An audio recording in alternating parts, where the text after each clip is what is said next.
You're listening to The Minimum Commitment, Film Theory in Small Doses, where we ask one big question through one small slice of cinema. I'm Don Lawler, film scholar, audio obsessive, and someone who keeps rewatching the last 30 minutes of The Irishman because something in it still hurts. Let's get into it.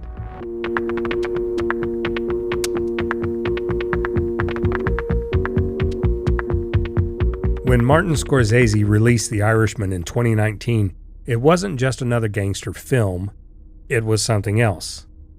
A coda, a meditation, a slow farewell. It was also something very modern, a streaming-era experiment, backed by Netflix to the tune of nearly $160 million. Now that number matters, because it wasn't Paramount who paid it. It wasn't Warner Brothers or Universal either. They all passed. Scorsese took the film to Netflix because they said yes. They gave him full creative control, a massive budget, and cutting-edge digital de-aging technology. It was in many ways a filmmaker's dream, but the results? Complicated. Let's be honest. Netflix needed The Irishman as much as Scorsese needed funding. They wanted prestige, credibility, and Oscar clout. Something to prove they weren't just an algorithm feeding you true crime docs and dating shows. Scorsese, in turn, wanted freedom to make the film he envisioned without worrying about runtime, theatrical box office, or studio compromise. It was a gamble for both parties, but especially for Netflix. They bet $160 million on a 3.5-hour movie starring actors in their late 70s exploring guilt, aging, and existential isolation.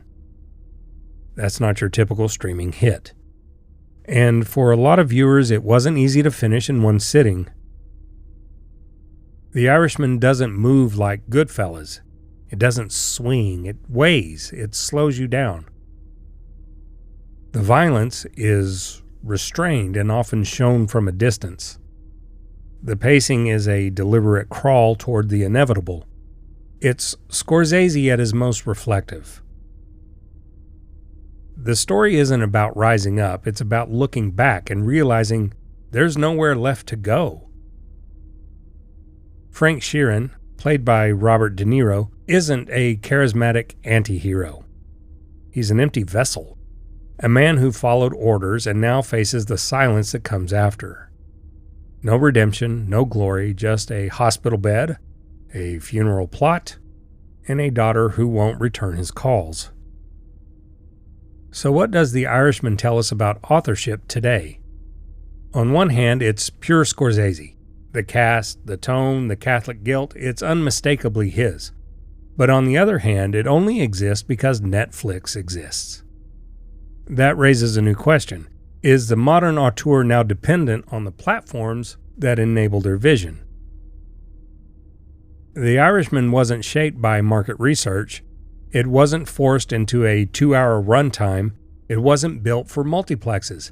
But it also didn't perform the way Netflix hoped. It didn't go viral. It didn't trend. And it didn't drive the kind of mass engagement a $160 million investment usually requires. Some called it a masterpiece. Others called it a vanity project. And Netflix? They haven't funded anything quite like it since.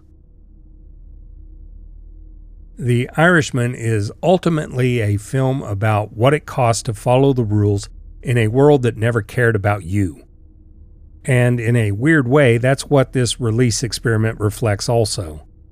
It followed the rules of prestige filmmaking, but the world had moved on. We binge now, we scroll, we watch with one eye on our phones. Scorsese made a slow film for a fast world, and that dissonance, that's part of the story. So maybe The Irishman wasn't a failure. Maybe it wasn't a hit either. Maybe it was what it needed to be. A quiet gamble, a farewell letter, a warning. Streaming may offer freedom, but freedom without audience is a kind of silence. That's your thought for the day. Minimum commitment, maximum meaning. See you next time.